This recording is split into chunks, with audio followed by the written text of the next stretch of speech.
Hello guys, welcome back to another live. Today we're going to have a very exciting conversation with Zaid Dahhaj. We're going to be exploring the world of circadian rhythms and quantum biology and also mitochondria and so much more. So please stay tuned for this awesome episode. Your setup looks way better than mine, man. I'm in the back of my car. I just woke up like 30 minutes ago. But either way, we're gonna have a good You conversation here. know what? Like, I really appreciate it that you took the time out of your day to be here and, coming and meeting me so early. How was your morning so far? Is it good? Fantastic. It's really cloudy over Yeah. here. A lot of fog lately, and so I'm just enjoying the other side of the circadian game, which is just getting outside even when it's cloudy, even when it's heading into winter. How about you? Awesome, awesome. Yeah, I would love to get into that as well. So how did you start your morning this morning?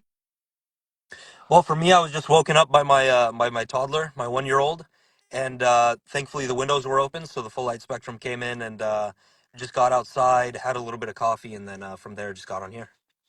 Awesome, awesome. Yeah, so you see that like just telling the audience that Zaid made an effort to get outside even though it was like a cloudy day, and this is extremely important because many times we think that, oh, I can't see the sun, therefore I don't necessarily get the benefits of the sun, and I would love to get into that. So let's start from the like really basic fundamental knowledge, and then we'll, dive a little bit deeper because I think it's very important for people to understand what are mitochondria and why are they important since they are literally powering everything in our body. Sure. So my perspective on mitochondria is kind of a fringe one because centralized authorities and centralized medicine doesn't really recognize mitochondria as light sensing organelles. Hmm. And so the evidence that I can lay forth for that is basically to if you study the electron transport chain, what you'll find is that that entire process from complex 1 to complex 5 is loaded with chromophores. And chromophores are essentially just light sensing molecules. And so the entire system within the inner mitochondrial membrane is designed to pick up on various wavelengths of light and use that for systemic function, for overall energy production. So, and it ranges from anywhere like maybe like biophoton emission, 200 nanometers, all the way to, all the way to the far infrared. And so the mitochondria are designed to sense light. They're designed to sense natural EMF, and therefore if we can get our light environment correct, we can understand that we can harness the power of light and darkness appropriately to then improve mitochondrial efficiency, which will then improve overall systemic health. That's incredible.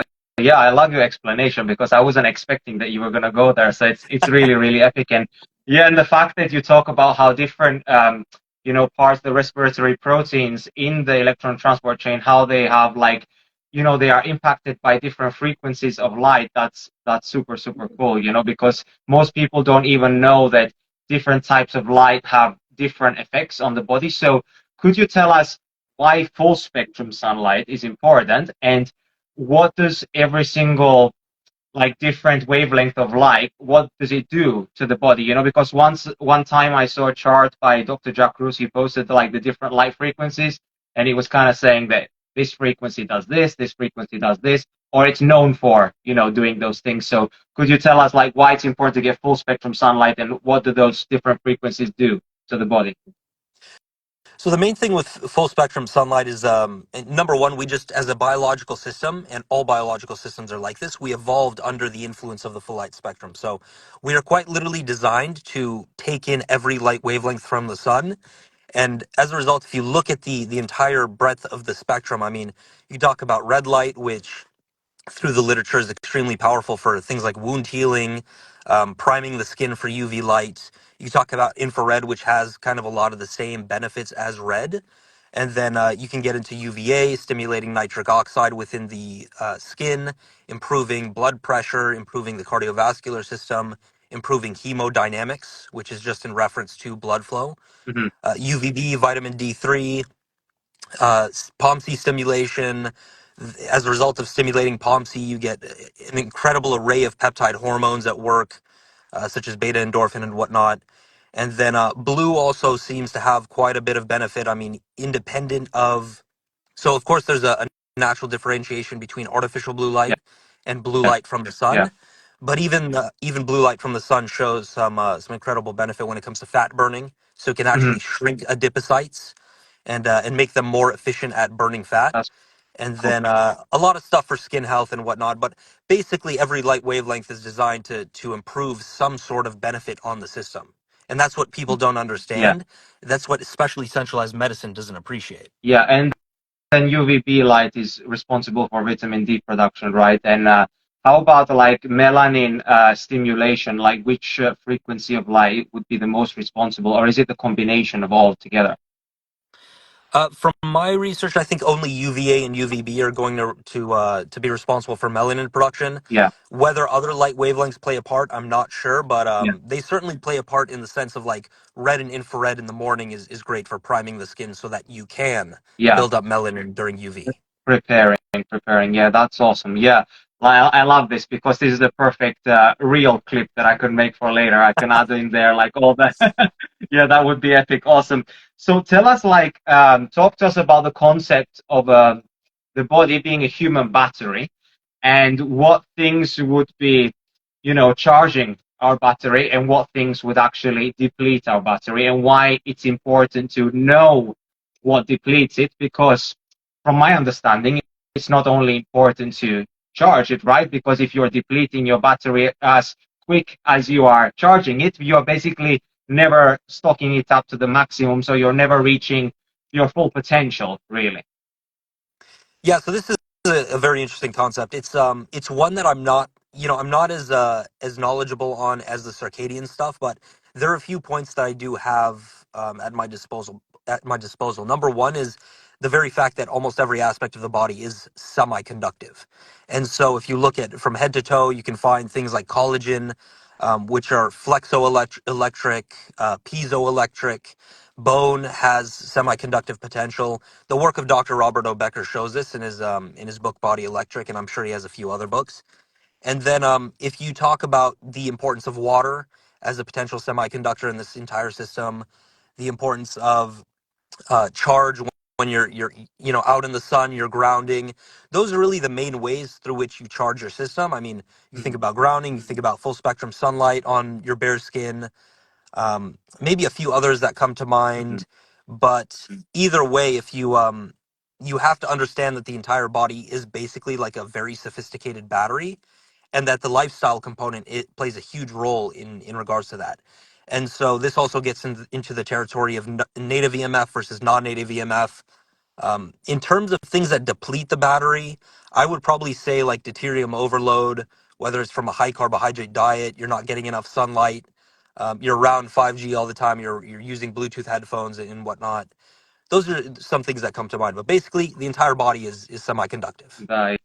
Yeah, that's awesome. Yeah, when we understand that the body is pretty much electric and that, if we are somehow hampering those, signals between the body, right, it's not able to communicate properly, but we're also decreasing its ability to harvest energy as well, then, it's going to become, completely depleted. And then we run into all types of neolithic diseases that we see these days. And that's something that I tell a lot of my clients and also my audience is that most neolithic diseases are due to a lack of cellular energy. And like it's a fact that if we don't have energy to carry out the fundamental processes such as, healing, repair, regeneration, detoxification, autophagy, like all these things, then we're going to be left, in a situation where things are growing in the body which shouldn't be there. Like we are basically going to feel like we are lethargic or don't have energy. We're not able to perform in the gym. Our sex drive is going to be down. So tell us, like, why is circadian rhythms important? Like, and what are circadian rhythms and why are they important? Yeah, so going back to your last point real quick, just I think it's important for people to understand that life is truly a game of energy. Yeah. And so when energy production goes down the drain and you start impacting that in negative ways, then you open the door for chronic disease. So that's a great point on your end. In terms of circadian rhythms, you can just think of them as um, so we have two important, not really two, we have more than that, but we have the master circadian clock, which is the suprachiasmatic nucleus in the brain.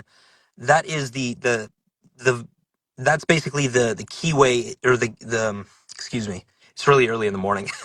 No problem. it's it's the gateway into the entire system. Yeah. And so once things that are Zeitgebers, external circadian cues like light or food, um, come into the system, then that basically gives a signal to this SCN. The SCN then sends a signal to all the peripheral clocks, which are linked to every organ and tissue in the body. And so you can think of your body as like a very sophisticated group of body clocks that use various external cues to either sync or desynchronize. And Mm, so the entire body is controlled by the light and dark cycle. So the solar cycle is the most important part, but people also don't appreciate the fact that darkness is needed after sunset. And once we have that coupled system in check, then the body is able to run as it should. And it really, every organ and every organ system is controlled by circadian biology. If you go a level deeper, every enzyme, every protein, every cell, I mean, just everything across the board is controlled by this circadian mechanism, even to the point where if you want to have a discussion of, let's say, cancer, every cellular process designed to protect you against cancer is geared around this circadian mechanism.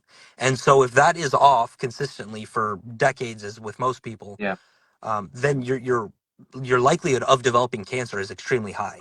Mm, exactly. Yeah. So if you something, if you're not taking care of your fundamentals, which is, circadian rhythms as the foundation of one of the pillars of health, and then you stack on top of that a whole host of other dysfunctional lifestyle habits, well, you can imagine like what's going to happen, right? It's like it's almost inevitable that we're going to develop something, whether that is, something that grows in the body that shouldn't be there, or we're going to develop some autoimmune disease or some kind of issues that that we can't necessarily put a name on, and this is due to the fact that because it's happening over such a prolonged period of time, it's kind of like a ticking time bomb.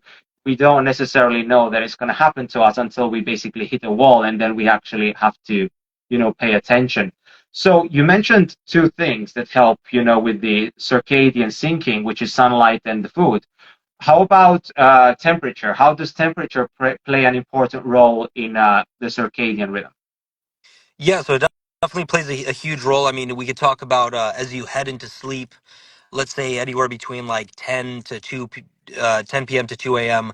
When your body is mainly getting into deep sleep, it requires a lower core body temperature in order to facilitate that Yeah. process. And so, even various things, there's a temperature gradient throughout the day. But if you were to, let's say, jump into a cold plunge, maybe during midday, I usually don't recommend it first thing in the morning. Like, a Yeah. lot of people wake up at 5 a.m. Yeah. But Same. that cold signal is going to act as a Zeitgeber. So again, an external circadian cue that then tells the body to act in a certain manner. Mm, And so it from my standpoint, it all depends on the timing of the cues. If mm, you, for example, eat at 9 p.m. right before you're about to go to bed, that is an example of using the cue of food timing incorrect. yeah. And so it's really just about understanding how to navigate that arena. So of Mm, course, getting sunlight in the morning, even if it's cloudy. Making sure not to expose yourself to bright artificial light as soon as you wake up because your eyes are very sensitive. yeah. Avoiding food after sunset. Those are kind of examples of how we want to use Zeitgebers. Hmm. Yeah. And so basically, the reason is because those are not so, let's say, light sensitive in a way. So those clocks of the body, such as the digestive system, it would need the food as the form of the signal to be able to, synchronize the digestive system with the rest of the body. Is that correct? Exactly, and I'll give you a prime example with food. So there's a valve in between your esophagus and your stomach that I believe is called the esophageal valve, and that is actually supposed to be closed after sunset. This is what a lot of people don't consider. But when you eat consistently, especially when you have large meals, you have a high calorie load under artificial light, you actually open up that valve when it's supposed to be closed, and because it's inappropriately opened, then you allow gastric juices to rise out of that area. And Yeah. so that's where acid reflux comes in. That's where GERD comes in if you take it far enough. But Yeah. that is a consequence of inappropriate meal timing. And so that is the power of a Zeitgeber if you do abuse it. So what would be the function of like the cold? Like why specifically in the middle of the day? I understand the concept of the hormones that, you know, you don't want to do it too early in the day because of spiking cortisol, especially if it's very low temperature. But why specifically in the middle of the day and why not closer to the evening time, for example? I'm sure you could probably do it closer to the evening time. You might elicit a cortisol response. It depends on the person and the context. Yeah, But I context. prefer I prefer midday because I like to be outside under UV light. That combination of UV light and cold seems to be very interesting. Yeah. I wrote a thread on that a while back, but if I can remember, cold again just increases the efficiency of the semiconductive potential in the body. If you think of a lot of semiconductors in technology, they actually need them to operate under cooler temperatures for best efficiency. And Hmm. so when you inject cold through like an ice plunge or just being outside when during cold weather, Yeah. that will actually increase the first of all, it'll increase mitochondrial production because mitochondria are Carnot heat engines. So they actually get more efficient the hotter they run. And so when your exterior is colder, then those mitochondria are forced to work harder. Mm. And then there are a whole bunch of other reasons, including like biophoton emission and fat burning, activation of brown fat. Yeah. But basically, it's one of the best things if you could do UV light in combination with cold. Mm.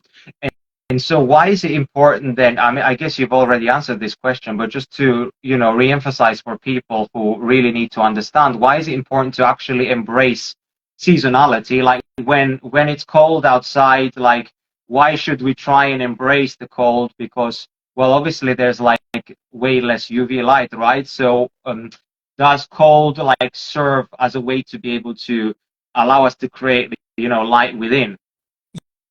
Yeah, it does. So from what I've learned, it does actually stimulate the production of biophoton emission. For those who don't know, biophoton emission is light that's found in the UVC range. And so if you look at the sun's light, UVC doesn't make it through the atmosphere. Yeah. And so I find it extremely unique that and kind of incredible that the body produces UVC light as a means to substitute the light that doesn't get through. And so that's the biophoton emission is foundational. I mean, it's responsible for cell communication, it's responsible for cell differentiation, and it's responsible for a host of things across the board, which is why I do like diving into biophotons and also pointing out the areas where biophotons like matter most. You could talk about sex steroid hormones. You could Mhm. talk about certain enzymes, certain proteins. All of these things operate on biophoton emission and use those biophotons. Okay, so you're basically saying when the sun strikes our skin, and then basically the mitochondria are then able to decipher the type of light that they are receiving. Based on that, will determine the biophoton emission, and then based on that, will determine what all those other processes that you just said are going to happen. Exactly. And because we're seasonal creatures, this is going to ebb and flow. Like if you're it depends on your latitude, depends on your context and where you are. Yeah, But during the summer there are various things that you should do more of, like sunbathing and focusing on building melanin, D3. But I do view those things as cyclical processes. So yeah, when the winter time comes in and maybe you are a little bit farther from the equator, it is important to just relax on the sunbathing, get it as much as you can, but that's where endogenous melatonin takes over to then enact a lot of the same benefits as D3. So it's all a very cyclical and seasonal yeah. process. Yeah, I saw that you wrote a post on that, but I didn't have an opportunity to read on like how the melatonin could bind to the vitamin D receptors. But yeah, I would love to read that. I'm sure it's like an epic read. So tell us, like, why is blue light, artificial blue light? What's the difference between that and actually blue light that comes from the sun, and why is artificial blue light harmful? Well, there's a massive difference. I think the main difference is that you find from artificial sources, you find it blue in isolation. So it doesn't come with any of the other light wavelengths that we need, which the sun provides. So red, infrared being the two most notable Yeah, ones, and then of course the rest of the spectrum. But if we're talking about the sheer damage that artificial light causes on the body, I mean, it causes damage to the eyes, it causes damage to the brain. It is because it's such a high energy wavelength, And because we find it in isolation, which is extremely unnatural and alien to the human body, it will actually um, it will actually stimulate the growth of certain aspects of the body, like melanocytes. And so, when we're talking about melanoma or any issues with like skin cancer, um, Yeah. you know, massive growths within the body that then lead to cancer development, that's an important consideration. And so, the human mammal designed to get the full light spectrum in all of its glory together as one package. It was never designed to get blue in isolation. So if you want to go a level deeper than this, I mean, Cruz has talked about the process of ferroptosis, which then, so when blue light hits basically an opsin in the eye or on the skin, ferroptosis leads to a whole cascade of consequences, mainly freeing retinol, which is a toxic form of vitamin A that actually is an aldehyde. And then as a result, that leads to the destruction of certain aspects of the brain and certain aspects of the body that then have some pretty dire consequences. Yeah, and I think this is so crucial for people to actually understand because I keep on hammering this message over and over to my audience and to my clients as well. And I think why it's so important to understand is more like what can actually happen to you when you actually keep on abusing this type of artificial isolated light, right? And this is why I have the red light bulbs already on because soon in, in maybe 1 hour or half an hour, the sun is setting, right? And it's going to start to get dark. So I'm trying to protect myself as much as I can from the artificial blue light. Also wearing my blue light blockers. I've got my window open as well with the full spectrum light coming in, even though the sun is not hitting me directly, right? So I'm still those photons are still, being able to reach my body. So I think it's very crucial for people to understand the consequences that come along with abusing something that seems so innocent because you don't necessarily feel the impact immediately, but it has these consequences over time. And some things, okay, maybe you could tell us like what are some subtle symptoms that people could notice in their daily life which could indicate blue light toxicity. Yeah, it's a great question. I mean, it could range from anything to subtle brain fog that you might experience if you're under like fluorescent lighting. Unexpected weight gain seems to be a big one, especially knowing how artificial light, alters metabolism and Yeah, throws a monkey wrench in that whole system. yeah, You could talk about poor mental performance, poor sleep. The most notable one is just the decimation of pineal melatonin, so the circulatory form of melatonin, and then the knock-on effects that has on sleep are quite powerful. So reduction in REM, reduction in deep sleep. If you are somebody who's experiencing recurrent injuries, especially as an athlete, soft tissue injuries, that can be tied to melanopsin, that can be tied to the circadian mechanism, and then artificial light is gonna do a number on those types of people. But it could range from anything across the board, really. yeah. I think that it's great that you illuminated these points because, the more symptoms pretty much people can identify with, the more they can actually realize how their lifestyle is so toxic, right? Because we don't tend to think that something that we're doing on a daily basis is going to have an impact. But I tell everybody all the time that, consistency is the key to success, but it's also the key to death. If you're doing something that is also destructive, for you, like you're eating junk food, you're never sleeping, drinking alcohol, doing drugs, exposing yourself to artificial blue light. And yeah, there are big consequences with this, and people really need to start paying attention to the type of light they are exposed to and also the timing of the light, which you also, touched upon. So, like, if you can take us step by step with the circadian clock, like what happens at each time of the day, what type of hormones are released and what are their roles in the body? Oh, that's a good question. I don't know if I can give you as comprehensive of an answer as that, but let's talk about from sunrise. I think sunrise is very important. It's something that we recommend often to people, but this is basically the signal that just starts up the system from a circadian standpoint. So you could talk about Rayleigh scattering, where shorter wavelengths like blue and UV are not present, and you're getting pure systemic focus on red and infrared, which then have a number of effects on biology. Then, as you head into, let's say, nine, it depends on where you are, but 9, 10 a.m., UV starts to peek through.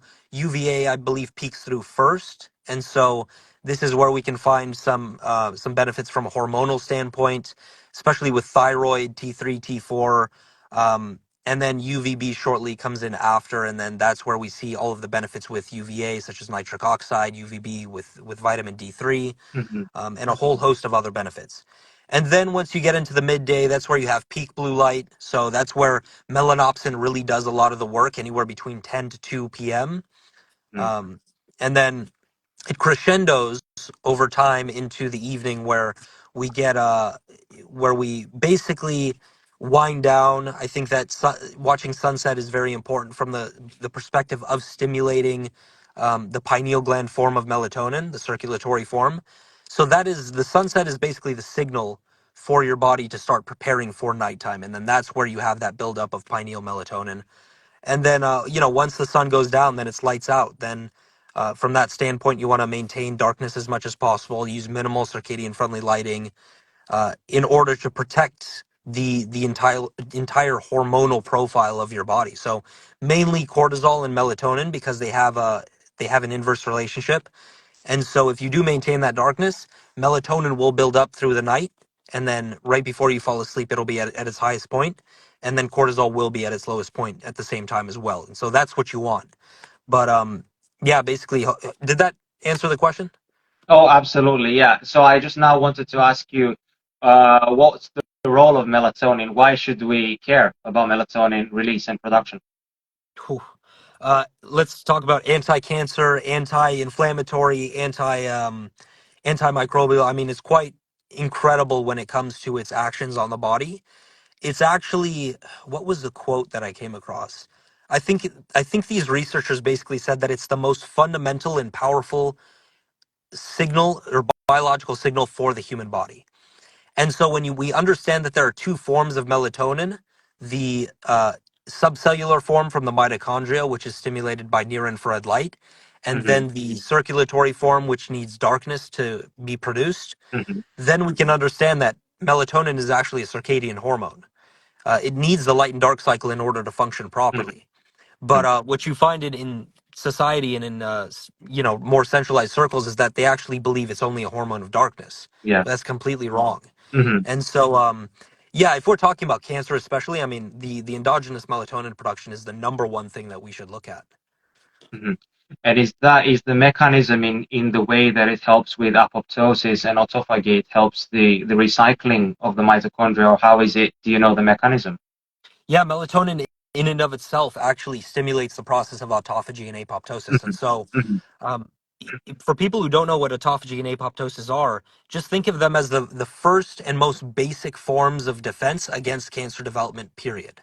And so, if those two processes are not working, then you're going to have some downstream problems as a result of that. And yeah, I mean, it's just so fundamental, man.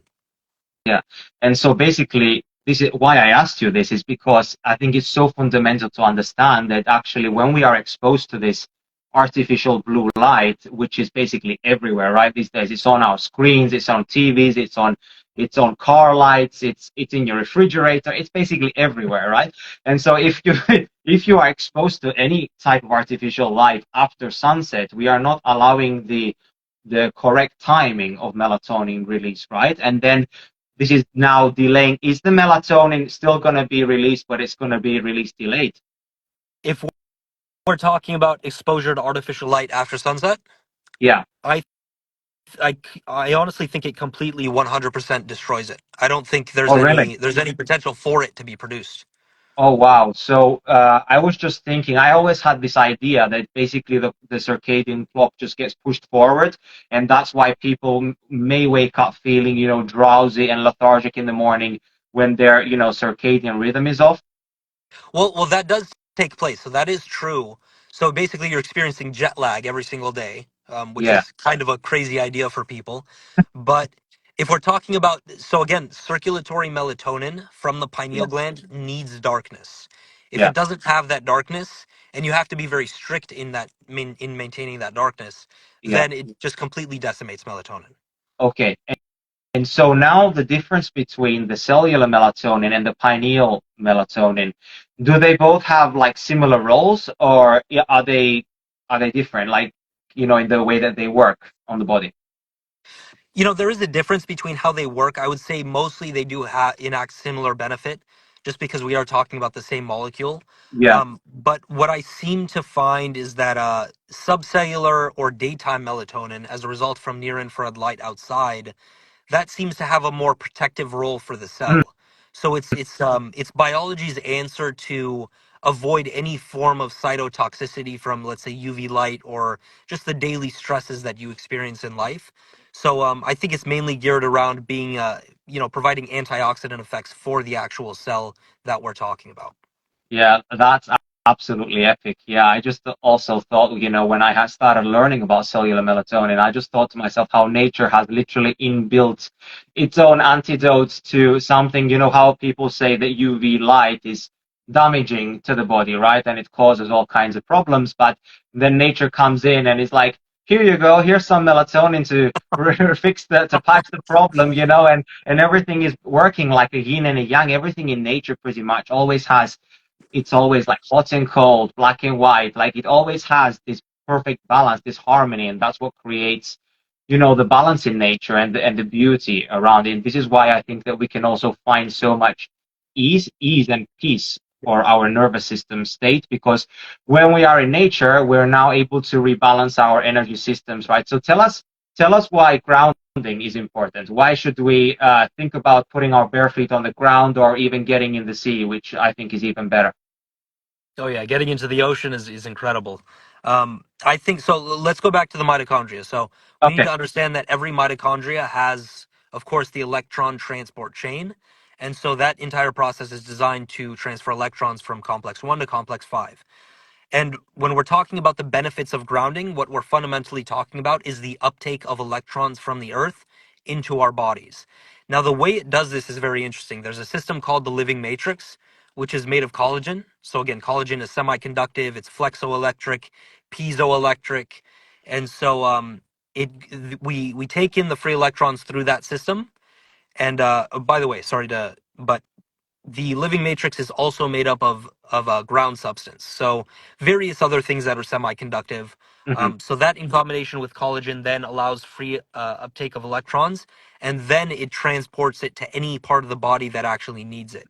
So if you have, let's say, chronic inflammation in your shoulder or in your knee, that living matrix will actually take the electrons from grounding and transport it directly to those areas as a result to as a means to fight and battle chronic inflammation.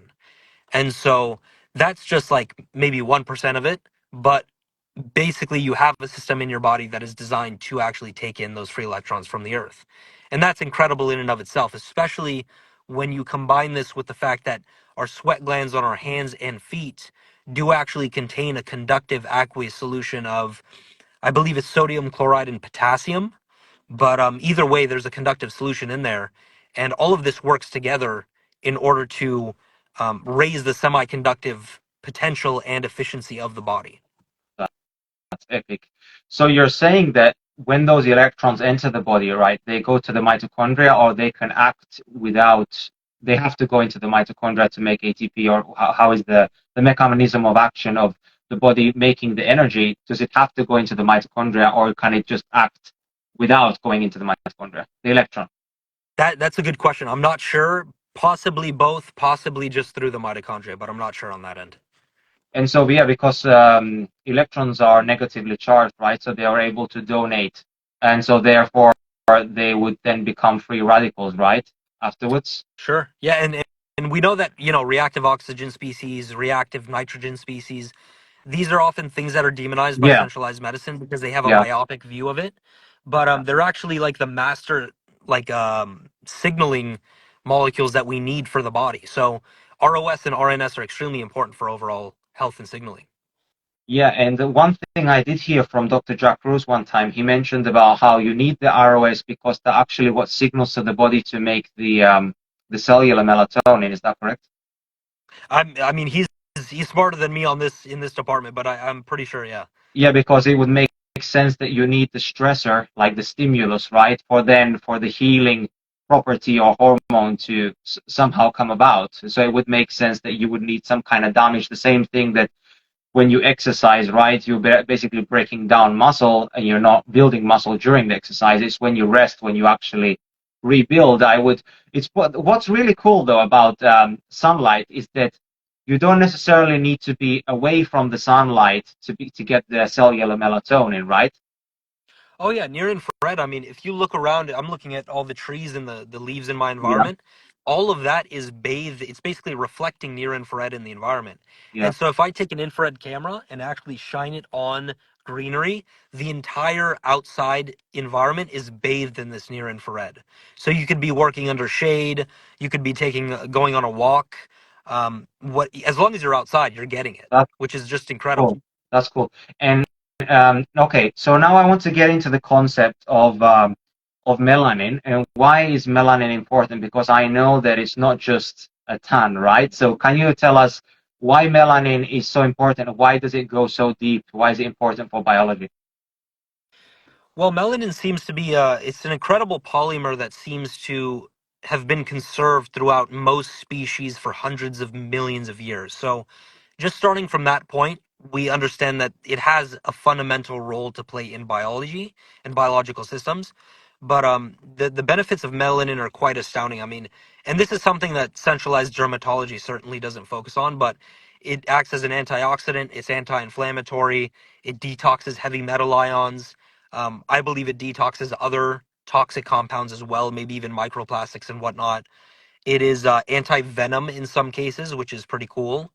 And then of course people throw around that potentially it has something to do with the photoelectric effect to then produce free electrons Mm, within the body.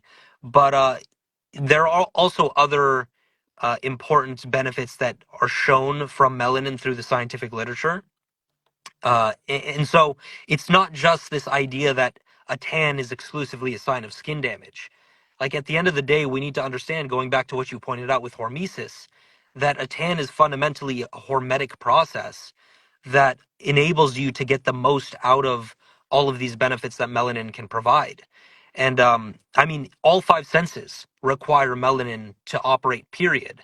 If you start to have melanin dysfunction in your inner cochlea, guess what? Your hearing starts to go down the drain. The same thing with eyesight, the same thing with touch or any of the senses. And so melanin plays a fundamental role in biology for reasons that, frankly, we don't even know outside of the benefits that we already have found. incredible. And so why would somebody, let's say somebody does adhere to sunbathing and they're just paying attention to that aspect of their life, why would they not be able to develop a tan, even let's say that they do follow some circadian principles? Is there some other lifestyle factors which could be not allowing them to develop the tan even though they are getting the sun exposure? Mm. The most basic thing. Sorry, I got a phone call there. Can you still hear me? Yes, I Hear can me? hear you. Yeah. Okay. So most people just think of sunlight exposure as sunlight exposure, like all sun is created equally. There's a specific time and way to actually sunbathe. So anywhere between 10 a.m. to around 2 p.m., 3 p.m., depending on your location and latitude, that is usually the prime time for sunbathing. You have to get most of your skin exposed. And then, of course, being in this space, we reject things like sunscreen, sunglasses, contact lenses, all that stuff. But what I find is that most people don't actually know how to sunbathe. They just think that if they go out in the morning, they're gonna produce, a tan or produce melanin. Yeah. That's not how it works. Yeah. Outside of that, the thing that I can think of is non-native EMF in the environment. So if you are maybe in a city, you're around, let's say, a lot of cell towers, that could actually impact your ability to produce melanin production or produce melanin. And then other factors that come to mind, if you're under artificial light a lot, that can in and of itself destroy melanin because melanin does absorb the entire electromagnetic spectrum. And Mm, so that's an important consideration. But either way, I think people just don't generally know how to sunbathe yeah. properly or correctly. And then they're just being bathed in these non-native EMFs all day. Mm. Oh, thank you so much for highlighting this because this is something that I've been having on my mind for a long time because I remember that maybe last summer or the summer before, like I didn't get as tanned, and I was living in a house where they had put solar panels on top of the roof. And then Oh we wow. also, and then we had this type of, I don't know what it was. It was this thing that basically absorbed the energy that the solar panels made, and then it sent it to the house. And basically, this thing was attached on the outside of the bedroom wall, and it wasn't there when we moved in originally in this house. And then when they put it there, like our sleep went to shit. And basically, like, of course, in that and in of itself, just the circadian disruption, of course, it makes total sense that why I wouldn't have, developed as such good melanin, even though I was trying to adhere to circadian principles as much as I could. I tried to limit my non-native EMF exposure and try to, block the artificial blue light after sunsets, especially. But it just clearly was that the chronic, exposure to that low grade EMF all the time, which was foreign to my biology, it just wasn't allowing me, well, number one, to repair in the evening time. So probably my melatonin was disrupted because it's not only the blue light, right? It's also non-native EMFs. Non-native EMFs also interfere with melatonin release. That's what I've heard. I do need to confirm it on my end. I might even create some posts around that. It's a really, really good topic to cover. Awesome. Yeah, yeah. Thank you. That would be awesome. I think it's very important to understand because, I feel that any kind of stressor, of course, if it spikes cortisol, it would make sense that it would shut down, Yeah. melatonin production. And so, yeah, I didn't tan as much that summer. And actually, in fact, my skin got like even a little bit pink. And the previous summer before that, I was so much more dark, and thankfully this summer I've been able to harness more, really tending to my environment, making sure that I don't have as much dirty electricity in my environment. I try to limit the non-native EMFs and the blue light. Tell us, why are non-native EMFs so bad for us? Because I know that they are this invisible force which is like, really damaging to our biology. And because it's invisible, we don't pay attention to it. And imagine, like, blue light is actually visible and people are not paying attention to that. So imagine, so tell us why is non-native EMF so harmful? What's happening on a cellular level? So from what I understand, I think it comes down to three biological aspects. So number one is the mitochondrial dysfunction as a result of non-native EMF exposure. There's a whole bunch of complex effects that come as a result of that. The voltage gate calcium channels and in allowing too much calcium into the mitochondria and whatnot. That's an area I don't know too much about, but either way, we can actually state that it causes mitochondrial dysfunction, and so that's just number one. Number two, it does cause dysfunction in the opsin system, so the non-visual photoreceptors that are actually light sensing molecules. Anything that is light sensing, considering that non-native EMF is actually a part of that spectrum, is going to be problematic. And then three is going to be melanin. So you have mitochondrial dysfunction, melanin destruction, and then opsin destruction or dysfunction. Mm. So that I think is the chief way that we experience negative effects from a cellular standpoint. There Yeah. is also talk, I've heard crews talk about how non-native EMF in the environment actually messes with the your surfaces, like the topological nature of how your skin works. That that intuitively makes sense to me. I don't understand the mechanisms, but it does make sense. Yeah. Um, and then either way, I mean, I think it's mainly as a result of dysfunction in those three areas Mhm. that we see all of the damage being done.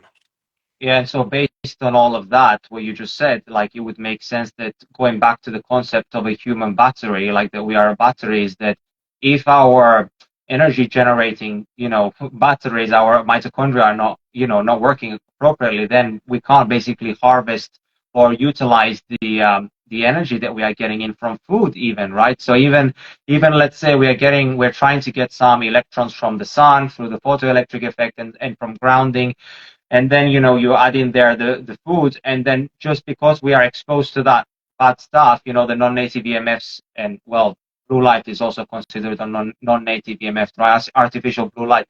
So those things are actually a stressor on our body, and they are causing dysfunction, on a cellular level, and then therefore that has, that results in a systemic effect of what we can experience. And what symptoms can people experience from circadian disruption? Oh man. Every basically every symptom under the sun. I mean, you could talk about brain fog again. You could talk about low energy, fatigue, poor sleep, not being able to fall asleep, waking up feeling like you've been hit by a truck. What else? even just smaller things like you might have like ADHD symptoms or ADD symptoms. It is quite astonishing how many things can manifest as a result of this. But either way, circadian disruption is one of the most toxic things for a human being. Even from the standpoint of like travel, even if you're taking a road trip to, let's say, a different state, that is also going to have an impact because you have different, geomagnetic forces, you have different non-native EMF forces. And so we will really want to make sure that we are in circadian alignment most of the time. Every once in a while, we're circadian disrupted. No worries. It's not going to have that big of a deal. Yeah. But yeah, just most of the 80 to 90% of the time, we want to be in alignment. Yeah, that's good. Yeah, thank you for highlighting that because I think it's very important for people to identify, like, or to be able to associate, how they're feeling with what they're actually doing, in their daily life. Back to what we said about how you need to like take care of your lifestyle because your lifestyle is basically everything, right? It's like it's what you eat, it's what you do on a daily basis, like how you work, how you breathe, like the toxins that you're exposed to or not exposed to, if you're having connection with nature or how much time you're being outside. All of these things are basically your relationships with other people, having good or toxic relationships. All of this is contributing to us having more energy and less energy, and this is again like resulting in having less energy for the system to do its fundamental processes, which is basically the body actually wants to thrive if we live as primal human beings as we are intended to be, grounded to the earth 24/7, embracing darkness when it should be dark, and only be exposed to, fire. We used to be only exposed to firelight in the past, which was basically, red and infrared. Of course, there's some other frequencies of light in there as well, but it's primarily red and infrared. And, we are respecting nature. And when we respect nature, our biology is working as it's supposed to. And now, due to modern living, we are unnecessarily experiencing so much dysfunction, and that is also because human has distanced themselves so far away from nature. They have forgotten that nature actually exists. Like, why is there like a day and night cycle? Why do I need to eat what's local to me and not from the other side of the world, and why do I need to be with bare feet on the ground or embracing the temperature for it? These fundamental principles, well, they're fundamental. If you take them away, the house falls down. Yeah, the foundation just crumbles. And no, Yeah, that's a fantastic point on your end. I think that the point of like us divorcing ourselves from nature is really fascinating because, and you'll even see this reflected in people's language, that like if you ask them the question of are human beings animals, they will automatically reject it and say no. Now obviously we have some distinct capabilities from animals because of how our brains function and whatnot, but deep down we are animals. Like we are part of the mammalian species, and we are in tune with all of nature's rhythms and whatnot. But of course, using the human brain, using the prefrontal cortex, we've engineered this environment to yeah, basically destroy ourselves. I think that's yeah, the hubris of humanity right now. It's like we think we can innovate while also discounting the pinnacle of innovation from Mother Nature, yeah, which has taken place over hundreds of millions and billions of years. exactly. Yeah, yeah. And I was going to say something, but I lost my train of thought. So I'm just going to go on to my next question and then hopefully it comes back to me. But it was something along the lines that, um, yeah, it's just totally gone. It'll come back. Okay. It's probably the melatonin hitting. You see now how it's turning red. You're Like it's starting to get starting to. tired, man. It's also like starting to set. Well, basically, it's already behind the chemtrails. So it's almost going to be set. In 5 minutes. So my next question was about fascia. Like, how does that? You already touched upon it a little bit. About it. The electrons flying through it to go to the mitochondria. Like, how is it important? Like, why is it important? What kind of role does it play in quantum biology? And yeah, like, why is it important to keep it like hydrated? Sorry, I think you cut off on the first word. What was it in reference to? Oh, the fascia. Sorry, The what? What? the fascial system. The Oh, fascia. oh, got you. It's the thick accent, man. Your suave accent is in the way. How um, would you say it? so we say it fascia. I mean, Oh, just the plain old boring fascia. American So way. it's like almost like SH rather than like Yeah, SCIA. it makes no sense on my end. So No, it's like Felicia, right? Yeah, Felicia, there we go. To be honest, brother, I haven't really dived into the fascia system too much. I Yeah. think that this is not an arena I've looked into. I would love to do some study on it, maybe even do a Substack deep dive on it and whatnot. But do you have any ideas of what fascia is important when it comes to this stuff? Yeah, I mean, from my understanding, based on also what you say and what I've learned from other people, is that, well, it's wrapped around the entire body. And some believe that it goes all the way to the mitochondria. So it's not, it's basically starts off on the outside as a little bit more thick, more dense, and not as pliable. And as it's going, closer into our, organ systems, into the cells, it's becoming more into what we call exclusion zone water. So it's almost like a continuation network between the surface to the internal environment, which would then make sense that why it's so good to be exposed to sunlight as well, because sunlight is great for hydrating our tissues, right? Because our mitochondria are making mitochondrial water, deuterium depleted water, and that water is able to contribute to the hydration of the fascial system. And there are certain lifestyle factors such as non-native EMFs, artificial blue light, and stressors, environmental toxins and pollutants, not sleeping, all these things are making us dehydrated.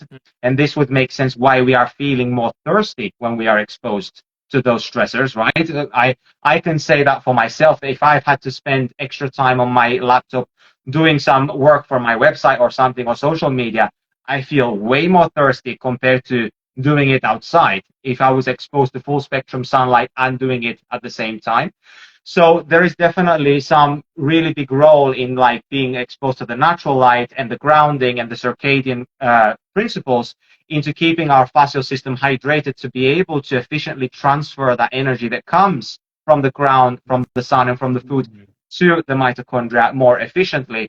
And also, we want to make sure that our fascia is hydrated from all those things that I mentioned because of athleticism and performance and for moving. Because if your fascia is dehydrated, what I believe is that it can lead to injuries, right? Because the tissue now is less pliable.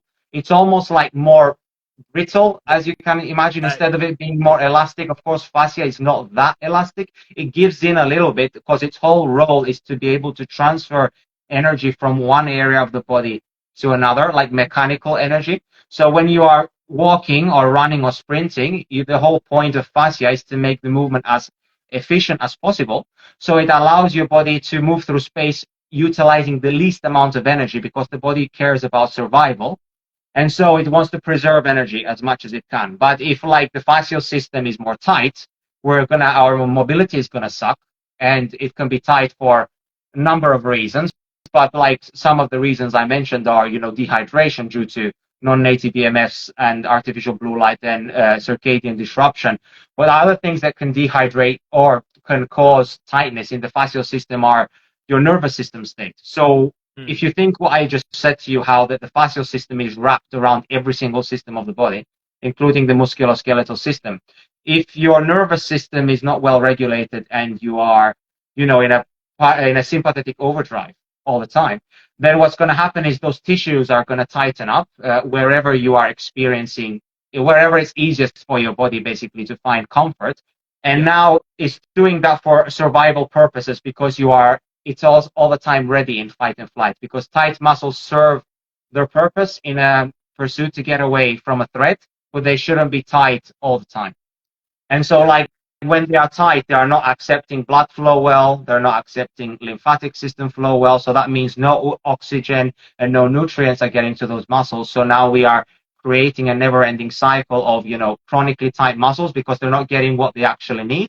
And that's also giving back into the nervous system dysregulation or staying all the time in a sympathetic overdrive. And this is leading to fascial tightness because every time a muscle is tight, it's going to pull on the fascia. And because the fascia is a web, like a sheet on a bed, if you pull one end of the sheet, it's going to impact the whole sheet. So if you have tight hip, it might affect your left shoulder or whatever. So that's why that we shouldn't necessarily be looking at where the issue is. I mean, meaning like chasing where the pain is, but more so addressing the root cause. So that's a little bit of a a bit of a big way around to explain like what my thoughts are on the fascial system from a mechanical standpoint and from a quantum perspective, how we're able to, and because it's primarily made out of water as well, Yeah. easy water, we can maybe store some electrons in there for potential, usage in the future in case our mitochondria can utilize them if they need them.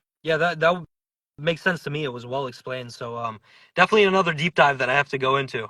Of the many countless deep dives. My God, your posts are so awesome. I know that you try to explain them like in the simplest term as possible. And anybody who is listening, I highly recommend that you go and check out Zaid's work. Like he provides so much free knowledge. It's insane. I mean, like he should be charging for this, right? But he's also, of course, going way deeper on his other platforms like his Substack, and you also work with people one on one, right? Yeah, so I work with people online if they choose to work with me, and then I also work with people in person. So I'm actually partnered with a company called the Meta Warrior, which is actually an offshoot of Dexafit Orange County here where I live. But either way, we're focused on more of a Plato's ideal citizen of what it means to be a proper citizen, someone who's healthy, someone who's intelligent, someone who is both an athlete and a scholar. And so I'm really trying to bring the circadian stuff into that framework and try to get it to as many people as possible. That's awesome. So before we end our discussion, like I think it would be good if we gave people some tools, right? Because I just kind of feel like, well, we kind of did give people tools, but I feel like it's nice if it's all condensed in one summary style. Like, how can we, starting with the circadian principles, like how can we optimize our circadian rhythms as best as we can? If I'm thinking about the Pareto principle, like what are the few things that are most effective? Yeah, Watching sunrise while grounded, sunbathing properly, and using getting most of your skin in the game. I wrote a Substack article on this called the Solar Callus Guide. If you go to my link, you can actually find it on Substack, and that'll basically break down how to sunbathe properly. That's number two. Number three, for sure, blocking artificial light after sunset. I think if you implement those three things, you're pretty much like 70% of the way there. yeah. And I would add in there like if people could do as much of their computer work outside, like Yeah. it doesn't even need to be in direct sunlight, right? They can even be in the shade, but as long as they are exposed to the natural light coming in, through the environment, I feel because I personally feel so much better when I do that. Like because if I do any computer work inside, instantly within 1 hour I feel like shit. Like my eyes are red, like I feel more stiff, like I just said to you about fascia. Like I just don't feel good. But if I do this exact same thing outside, it doesn't happen. So there's clearly something going on, and that's probably to do with the cellular melatonin, like we talked about, and so many of the other incredible processes that are occurring in the body. Oh my God, I feel like we've just scratched the surface, because we didn't even get into POMC and all this other good stuff. But maybe we can do another episode in the future, and I would love to have you on. Yeah, brother. Let's do it again. Outside of what you mentioned, even if you're just outside working, that's phenomenal advice. I think that's excellent for a lot of people who are able to do that. One other thing that comes to mind, because I am really deep into sleep quality and sleep quantity and maximizing that arena. Any hour that you go to bed prior to 10 p.m. is worth like 3 or 4 hours in my opinion. So if you can go to bed Mm. at 8 or 9 p.m. and make that consistent, that's going to be huge. But outside of that, yeah, man, I'd love to hop on and discuss this in more depth. Oh, thank you for mentioning that actually, because that's something that, yeah, it went away, it didn't cross my mind. But yeah, I think that's something fundamental. That's why I also aim to hit the bed like, by 10 o'clock every evening, because I find that my sleep before gives me so much value, like in how I wake up and feel the next day. Yeah. And one really cool thing is that even when I'm wearing blue light blocking glasses and I have the red lights on in the house and I'm doing all this good stuff, if I'm exposed to any EMFs after sunset, non-native EMFs, I notice a circadian disruption, not necessarily by my quality of sleep, but how I feel the next day. So I feel that my eyes are just naturally more puffed underneath. I just feel like my body has been under more attack pretty much, and it hasn't had enough time during the evening time to be able to heal and repair. Actually, I wanted to talk about anabolism and catabolism. Can we talk Sure. about that? Sure. Yeah, I got time, brother. No worries. Okay, okay, awesome. So yeah, I like to think of nighttime as anabolism primarily because of the hormone release, and it's a time of darkness, right? And daytime as catabolism due to the fact that we are under a lot of stress, most of us most of the Sure. time. But of course, you could consider it as anabolic as well due to sunlight. But I would say that it's more catabolic than anabolic, and this is why we want to respect the light and dark cycles, right? Yeah, I mean, I would definitely agree. I would say yeah, it's hard to put it into like this is certainly catabolic, this is certainly anabolic, Oh yeah, yeah. but you're It's just metaphorical. I like to see it more metaphorical. Yeah, I mean, it makes complete sense to me because, like you said, going through the daily stressors of life, and you have a cortisol spike here, cortisol spike there during the day, and whatnot. That is fundamentally catabolic, and I think that if we look at the dark part of the light and dark cycle, and sleep and how regenerative that is, I mean, that is basically the only time when your body regenerates itself. Anything from tendons, ligaments, all the way to psychology, mental health, that is, I think, in its pure essence, anabolic. And so I think the best way to describe it actually is, let's look at how we build muscle. You resistance train during the day, that's catabolic. And then sleep is actually where you do build muscle. And then Exactly. that's anabolic. And so I think that's the perfect kind of metaphor for that. Awesome. Thank you for touching on that, brother. I'm just swapping to my red glasses. There we go. His man's prepared.